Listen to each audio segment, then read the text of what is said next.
Welcome back to the Course Creation Incubator. I'm your host, Gina Onativia, and today I'm changing up the format.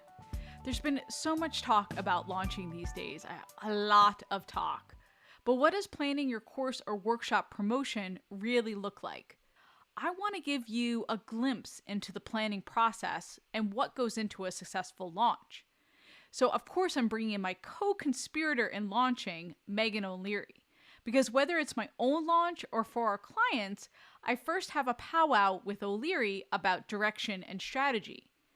With this episode, along with all the other episodes as part of this launch series, I want to take the intimidation out of launching and give you an idea of what it's like to work with me on a promotion, because as part of the launch architect, which I mentioned last week, you're going to be working with me over 8 weeks, figuring out how you want to launch successfully this fall or into early winter. You'll get 8 weeks of group calls. It'll be a small, intimate group, a series of trainings, plus a toolkit, and teaming up again with the Megan O'Leary. That's another reason why I wanted to have her on. She's offering a copywriting bonus as part of the architect. I mean, I've got to tell you, that copywriting bonus is worth the price of admission alone for the launch architect. So you're going to hear O'Leary and I brainstorm a launch for one of my clients, Shannon, who has an amazing course to help high school students navigate the college admissions process. Welcome back, O'Leary. It is great to be back. And I love that we're talking about launching, which I know can be kind of scary for some people.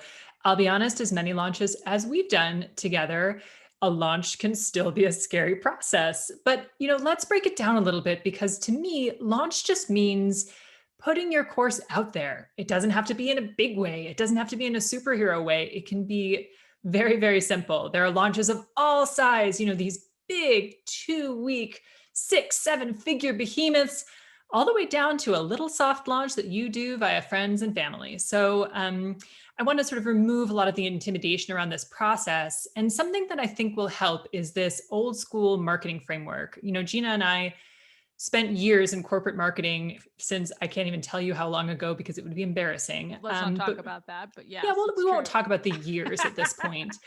But one thing that really stuck with me during that time is a 3-part framework that I find so useful when it comes to planning a launch. So it starts with the 30,000-foot view and then narrows in piece by piece. So the first thing it starts with is your objective, which is just simply, what do you want to achieve with this launch? We'll talk about that during the podcast, and you can even refine it as you get closer to the launch. But start with the objective, the 30,000-foot view. What do you want from this launch? What are you trying to get?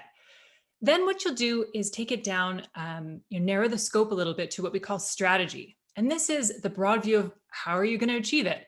So what do you want and how are you going to get there? And then at the very last part, we go into the tactics, which are what exactly you'll do to fulfill on the objective and the strategy. Now, what gets people a lot really confused is that they want to dive immediately into the tactics. They think, well, I want to send an email on Monday. I want to do a social post every day.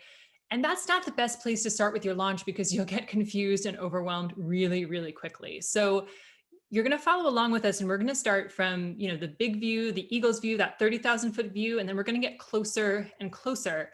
And by the time you get to the end, you're not going to wonder, should I send an email on Tuesday? You're going to feel really confident about what you're going to be doing every day. And it's just going to make it a lot simpler.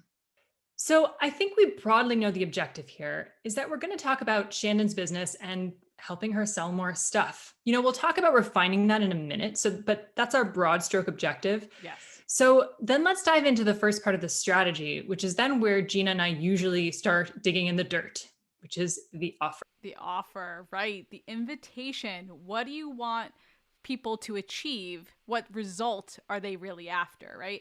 Now, if you're listening right now, many of you have likely worked this out, or you're thinking in terms of the invite that you want to make. You have a course that you've built, you want to go live, you have a workshop, whatever that invitation is, that would be your offer. And O'Leary and I always start here because that's the end game, right? We want to convert folks to an invitation that we have. And then, of course, you've got your bonuses to think about. And I've got that bonus workshop. If you haven't listened to that already, please check it out. So in terms of Shannon and any client, right, we always start with, well, what's the end game here? What are we offering them? And for Shannon, we know she has this incredible course. So in this case, she has a signature course that's pretty robust, and it's available for students from freshmen to seniors. She's got a great guide to break it down and a great process to lead them through the steps to really pick the college, the end result, the college that aligns with your passions and your academic results. She's got a lot of great bonuses, and she has a founding member price point. I remember putting together the course with her, and I love a founding member strategy. And I know you love this too, O'Leary, where you're not directly going out of the gate with the full price that you think you want to build to. You start smaller and then build from there, right? I love it because it builds on a principle that you and I discuss with our clients a lot, which is reward people for getting in early. You know, your Yes. first students should get the best reward. First people through the gate should get the best deal. A lot of people mess that up, but trust me, you know, you can raise the price later and it's an easy justification, right? I mean, Yep. this is what, you know, platforms like Kickstarter are all about. They've built entire, you know, launches on this principle.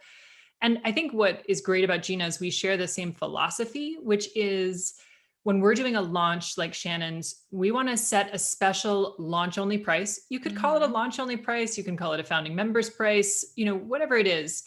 It's important to have a justification for it, but you can call it whatever you want. And then I want you to set a deadline with it and a package that goes away at the end. And I want you to Yes. stick to it. I mean, there's a lot in there to unpack. And I know there's been a lot of controversy in the community recently about these packages with deadlines that expire. And, you know, if you're not doing it ethically, I very much understand the controversy. But let's be honest, this is a strategy that every business uses, from your giant behemoths to like department stores to the Gap. You know, you walk in and they're having a 30% off Memorial Day sale. No one's walking around saying, oh, that's completely unethical. How can you stop the Memorial Day sale on Monday, right? It's just, you're offering people an incentive, and founding member is one of the greatest incentives. Get through the door first. You're going to get a great price. But we got to cut it off at a certain point. So although Gina and I will debate on the exact number, we agree on the strategy here. Because just remember, right, we're in the strategy section. This Yes. is going to be your sales strategy. And what I love that you've touched upon, and O'Leary is always reminding me of this, we need scarcity and we need urgency. So we look at our offer, we see, okay, what kind of course do we have? What kind of bonuses? And then we ask ourselves, is the scarcity baked in? You're only taking 20 first students or founding member students, right? Is the urgency baked in? So in this case, we are going to end the promo on Memorial Day or July 4th. I just got a text about my MCT oil and my 30% off ending today. So everybody's using the urgency, right? So it's a strategy. I don't see the controversy like everybody's doing. That's good marketing, don't you think? I agree. I think some of the controversy comes in with the scarcity. And what I'd argue is build in some ethical scarcity. So, Yes. for example, Gina's program, the accelerator, the architect, there is some real scarcity there because Gina wants to work with a relatively small group of people so she can give them, you know, the individualized attention they need. So that's, you know, great scarcity if there's a reason for it, and it's completely ethical. You know, some people I think push it with, I have a live event and I only have 100 seats, and then you show up and there are 200 people in the room. So, you know, just think about it ethically. I would say think about ethically how you can build in something awesome that builds scarcity. So like maybe a group Q&A call that's only 20 people, Right. Or maybe for or that event, there's a breakfast, a special breakfast, and you can only take 30 people or a smaller segment. Like, think how you can break that down a little bit, right? absolutely. There are Yeah. plenty of ways to do it above board. And let's be honest, there are reason people use these levers of influence because they work. Yes. They simply work. So They're there's the a traditional, there's a reason why it's been working for a bazillion years, right? So, what were you going to say, O'Leary? absolutely. Well, I was going to say, you know, these strategies kind of work no matter what kind of campaign you're doing, you know, Mm-hmm. because as we kind of said, there are launches of all shapes and sizes, but scarcity and urgency are things that you'll find in every good successful launch usually. Yeah. So from there, I love this. So we've talked about our strategy. We've talked about the invitation that we're making. We've got our scarcity and urgency. Then we talk about what kind of campaign is this? And I know this sounds like kind of a funny question, but we want to answer this question because we want to know kind of the scope. or the focus of where we're going. So we've got a founders launch where we know we're going to use your network. It's going to be a little more grassroots. Or is it a segmented campaign where we're only going after, say, buyers on this, or VIP, or people that have really been inside of my community and answering my email, so we're only going to segment to them? Or is it like a full out campaign and it's everything is going out and we're going after every audience and we're using every tactic in the handbook? So for Shannon, I know we're working on her network and we're looking at a founders launch, but always like to figure out what that scope's about. And you and I love a grassroots launch. And I think this is part of why I wanted to talk about this on the podcast today, is because a lot of times, especially if you exist in the online space, you see people doing that third type you talked about, which is the all out, everybody I've ever known on any email list ever is going to get this thing, and we're going to email, we're going to social. And a lot of people get intimidated by that and think I could never pull that off. So what I love, Gina, is that you've built your business on a lot of grassroots campaigns. And in fact, I just launched a book myself using pretty much a grassroots campaign, which was, for me, honestly, it was my social network. It was people I knew, friends and family, and I kind of wanted to do a soft launch, put this book out there, get some reactions, see what people thought, get some reviews in there, and then go to a wider audience. So, just remember, this is sort of part of the strategy. So, and consider this, that, your network may not or may be your audience. For me, I wrote a mystery novel, and this is going to sound like marketing, like something I shouldn't say in marketing, but almost everybody is an audience for a mystery novel. Sure, there are people who read nonfiction, but it's a pretty broad audience, right? Some of you may have more niche products and be thinking, but my network isn't my audience. I don't know people in my network who need what I have. Well, here's the thing though, even with these network launches like Shannon's doing, you may not have, a connection on LinkedIn who needs what you have, but that connection may know somebody who needs what you have. So just keep in mind that, you're not necessarily going after first connections, but second and third connections, and really working that network. In fact, Gina, I know you've had a lot of success in this arena when it comes to working your network to get in front of the right audience. Absolutely. And before we go any further, please pick up O'Leary's book. It's called Into the Blue, A Virgin Islands Mystery. Let's do a shameless plug here. O'Leary will list it in the show notes. It is excellent. Everyone I've recommended to it loves it. And I love how you're marketing it, and you're using the same principles as you do for online courses and workshops and events and all these other campaigns, and you're applying it to your book. Just proof that you can apply these principles anywhere. And I want to go back to what we're talking about, segmenting. Even our bigger clients tend to not say, like, we're just going to market to everyone and throw everything out there. We do a ton of segmentation. We say we're going to focus on this special group for this campaign and another group for another campaign. So if the big guns are doing it, you should do it too. Or I happily do it as well. And I do try to get in front of the right audiences. Like if I go speak, I spoke to a marketing group here in San Diego, or I have wonderful affiliates who put me in front of people that I know are interested in courses or live workshops or different offers. And if you're getting in front of people, I want you to ask, what's the outcome? Like I had a student come up to me the other day. He's like, I'm getting in front of a lot of high school students. I'm like, are you selling your weight loss course to high school students? And he's like, no, I'm not. And I'm like, then what the hell are we getting in front of high school students for? Like, that's very nice. If it's goodwill and a mission, that's one thing. But if it's for an audience growth, then it's another. So think about it. Are these my people? Am I doing this to get in front of the right people? Like, that's, I guess, now I've got on a tangent here, O'Leary, but it's... I think you brought it back to the right people, right? And that's the point, I think, with both segmentation and with your networking, is it takes discipline to broadcast your message solely to the people who you really think need to hear it. It's a lot easier to just blanket everybody. And, we have a client who really appreciates this message. So, a lot of times we'll have an audience that we can just offer an upgrade to. And we can just talk right to the people who've already been to the event and we want to put them into the next level.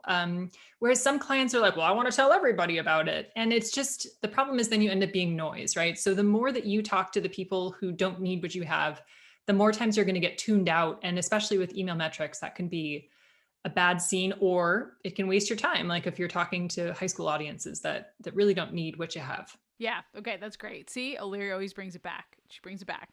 So let's take it back to Shannon's founders launch. And we always like to do metrics and ask ourselves, how many people, what does success feel like? And inside the accelerator, and I'm going to do this inside the architect as well, I talk about regular goals or base goals versus stretch goals. So, and with base goals, that's the game, or I call it game on goals. So if I get 5 people into my course, I'm moving forward on this. Right? Because I think a lot of times I get a lot of people and course creators who say, well, Gina, what if I only get 10? What if I only get this? Well, is that your game on goal? Because then you're moving forward. And I say start with 5. Because I've had course creators say up to me and say, well, somebody told me I can't start without 20 people. Well, if you can't start with 20 people, you might never get started because you might never get there. So start with the 5, and then maybe a stretch goal is 7, 10.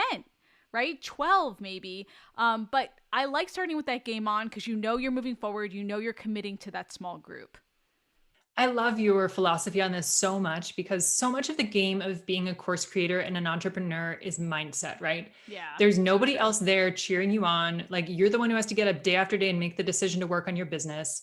And so keeping your mind in the right place is so important. And so I think, having a goal, and just to remind you, a goal is going to be really part of your objective, right? So, I want to sell 5 in this launch. I need to get 5 people in to go forward. So that would be your objective. And then your stretch goal might be, if I get 8, I'm going to be thrilled. And number one, I'm glad we're refining our objective. But the great part about that is something I see entrepreneurs do that is really damaging is they start moving their cheese on themselves. I mean, there is no one to blame but themselves. Yeah. Gina and I have been in this position so many freaking times. We'll say, okay, what's your launch? What's your launch goal? How many do you want to sell? And then we base everything we do on what that goal is. Yep. If someone wants to sell 20 of something, we'll do something very different than if they want to sell 200. If you want to sell 20 of something, you could probably do a small couple emails, depending on the size of your list. Right. If you want to sell 200, you gotta really ramp that stuff up. Yeah.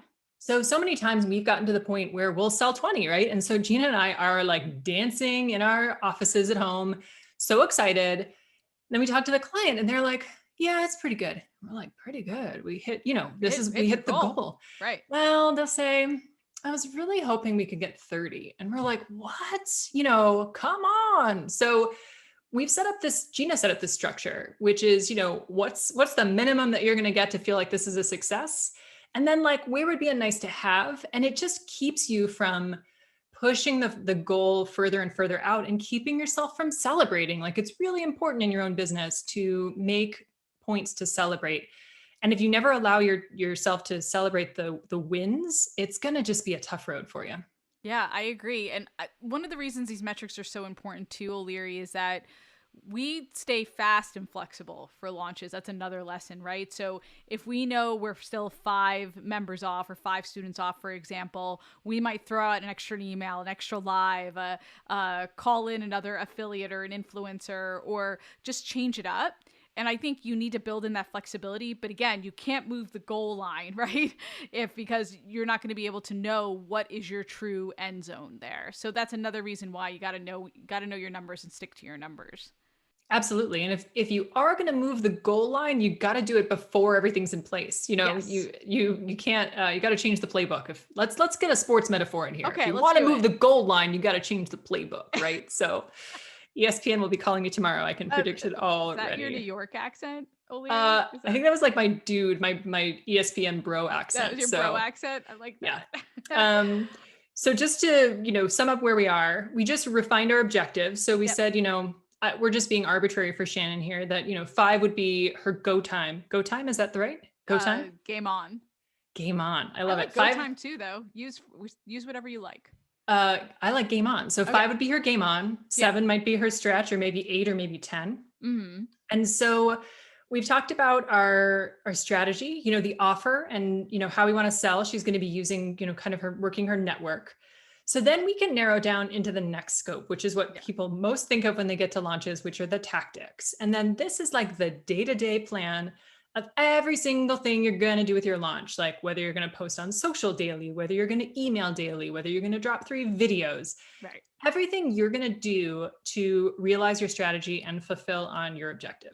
Yes. And listen to all that stuff we talked about before we even got here. To O'Leary's point, sometimes folks just jump right in to this point. And we've been talking for 20 minutes about all this other great stuff that you need to do as a ramp up. So keep that in mind.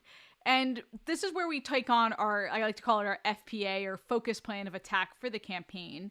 And let's talk about the different tactics that Shannon might take, O'Leary.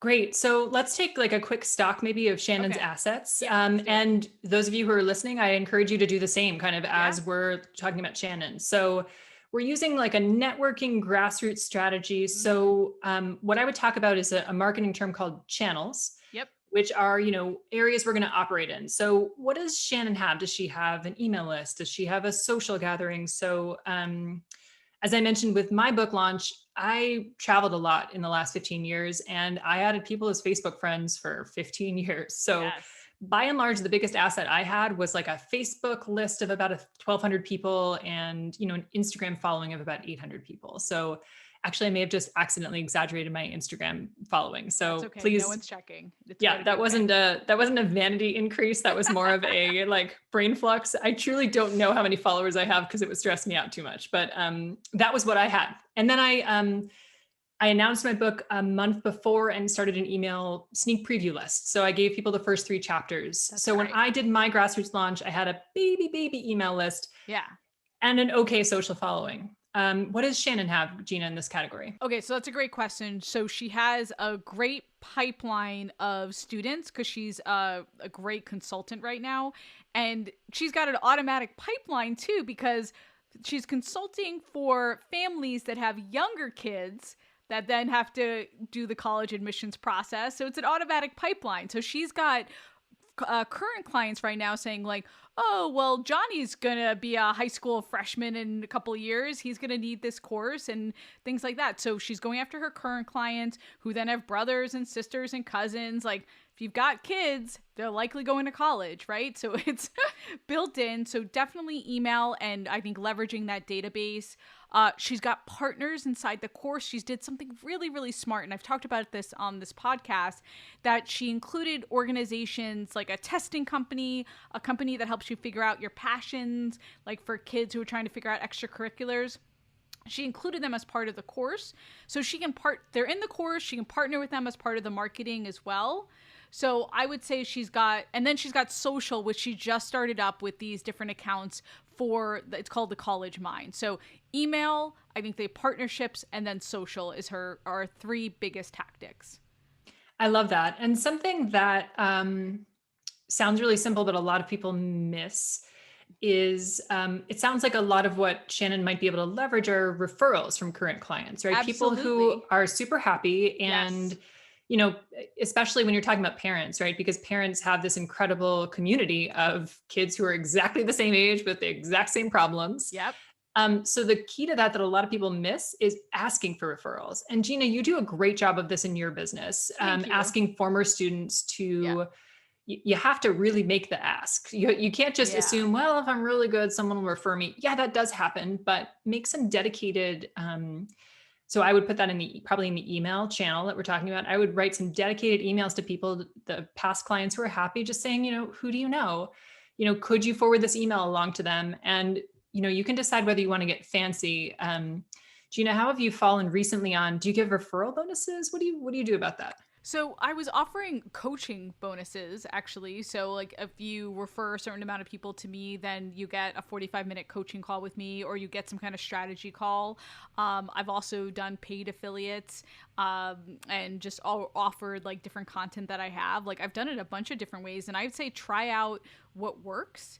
And especially when you're starting out, or somebody was saying to me the other day, like, oh, I just want to open you up to my coaching contacts that I have. And I said, oh, I'm happy to give you a referral fee. She said, no, I'm happy to just do it. Because if they're former students, especially, they're ambassadors for you, O'Leary, and they very likely love you and love what you have to say, and they want to do nice things for you. So don't underestimate the power of that. I think people underestimate for sure the number of people who want to be helpful. Oh, it's, yeah. I think a lot of people feel like it's an ask, but the truth is that, people who refer you business feel good about it. They just gives you the warm feelies. So Just make sure you make that direct ask, and I would probably make it twice, At least twice. This is what I was saying to somebody else the other day. I said, "Oh, I was talking to a book author about the endorsements." I was like, "Don't be afraid to get aggressive. People want to support you, right? But and they want to do it. They just need reminding. Like people are so busy these days. It's you got to be a priority for them, and you got to remind them. Don't be afraid to be aggressive." Absolutely. I think we often ascribe not hearing from somebody to them not being on our wavelength, but the truth is people just get busy and forget. So I would say err on the side of friendly reminders for sure. So looking at Shannon's launch, we have, our three channels would be email, social, and, leveraging partners. Yes. So what we would do then is start to break down exactly what we want to do in each one of these channels. So I Yes. would put together an email schedule. Mm-hmm. We usually do it like I'll literally write down Monday, Tuesday, Wednesday, Mm-hmm. Thursday, Friday, and put, email, and then put a little bit of the messaging that I want to share in that. Do the same thing with social and do the same thing with partners. And by the way, this is how I keep from getting overwhelmed, because even in a smaller launch, there are a lot of moving parts. In fact, I have a client and we've been saying for years that this is rocket science. It certainly feels like rocket science. Yes. But the trick with the launch is just keep narrowing down and keep narrowing down and keep narrowing down. We're here in tactics and we've divided it up again into 3 channels. Yep. So just tackle one at a time. Think about your email schedule, then think about your social. And I really like to capture it in kind of an old school way.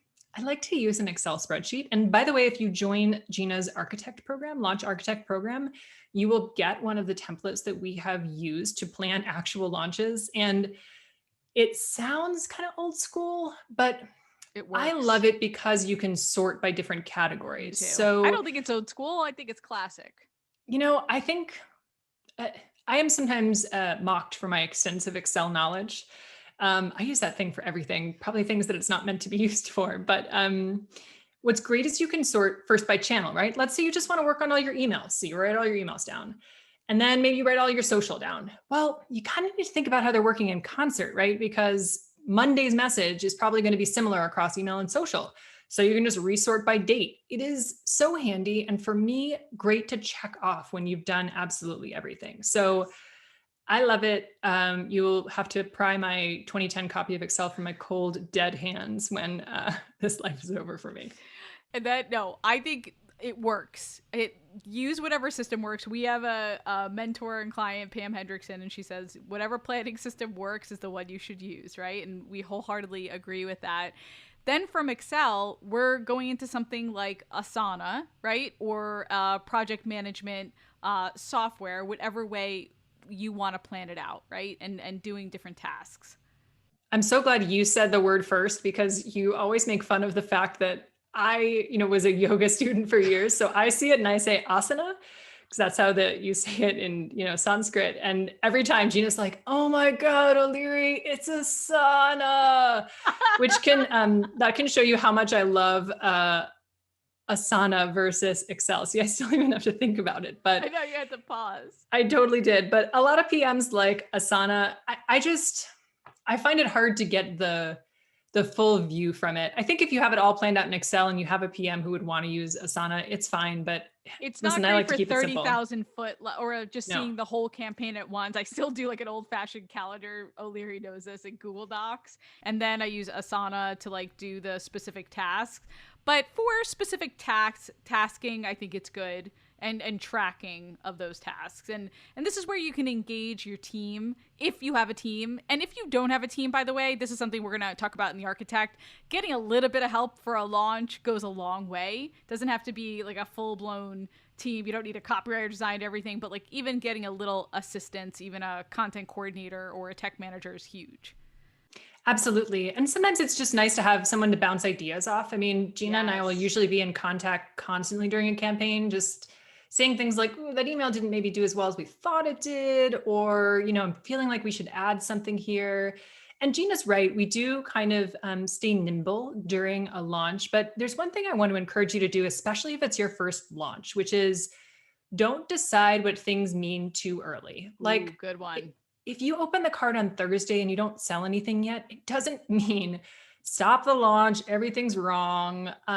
one of my clients used to have a saying, which is the hay is in the barn. In other words, this ship is rolling and we're not going to stop it. You can tweak it, absolutely, but follow through on the launch, get through the whole thing, do the debrief afterwards. You're welcome to make a couple of tweaks, but don't let the first day or two discourage you, because something that Gina and I have learned is that most of the action comes at the end of your launch because of your deadline. So don't let yourself get derailed too early, and don't try to make meaning too early. Let the launch roll on, and then do a debrief afterwards, and then you can figure out what you could do better, and then you can do it all again. No big deal.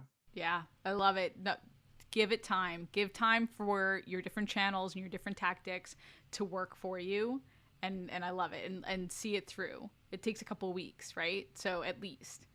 Definitely. And I think something that's been really interesting is I've been a little lazy on my book marketing. So, don't do what Megan did. But I wasn't, my first month, I kind of went all out, and Yes. I'm still getting random sales from I don't even know where. So actually, I do know where. Like a month later, people are still commenting on my social post. I'm like, did you go into a submarine for a month and then come back out? So it's just a note that, what's great about these launches is that they create significant momentum. Mm-hmm. And as much as you can, don't be like me, continue marketing after the launch and maintain the momentum. Well, I told O'Leary she's got to plan a campaign. We should plan a campaign around a holiday or something tied to it. So maybe the next podcast will be reviewing your book campaign and how amazing it was and all the different channels we used for it, O'Leary. And this is the other thing I love about Gina is awesome at keeping you accountable without making you feel bad. So 100% you're right. And thank you for, as always, your excellent tough love and encouragement. This is what you get as part of the Launch Architect. So as we wrap up, I want to appreciate, and then there's so much more to talk about here, right? But I know we've already gone long for this episode, O'Leary. We got to wrap it up. But if you like what O'Leary and I have done here, this is just a taste of what we're going to do as part of the Launch Architect. Check it out. We're actually going to have a special video that we're going to record next about your content run-up and how to really nurture your folks before you promote. So you're going to want to check that out. So either way, check out the Launch Architect page, coursecreationboutique.com/architect. I'll put it in the show notes, even if you're just checking out that training as part of your education of launching. But thanks again for joining me, O'Leary. We'll be back next time to talk about your book launch. And where can we find out about your book, by the way? Let's do a little plug at the end here. Well, for the first time in my life, I actually have a website, which is really exciting. And you can find more info on my book, which is called Into the Blue, at meganoleary.com. And Gina will put the URL in the show notes. I sure will. All right. Thanks so much for joining us. Until next week, go create, be you and be brilliant, and get it done.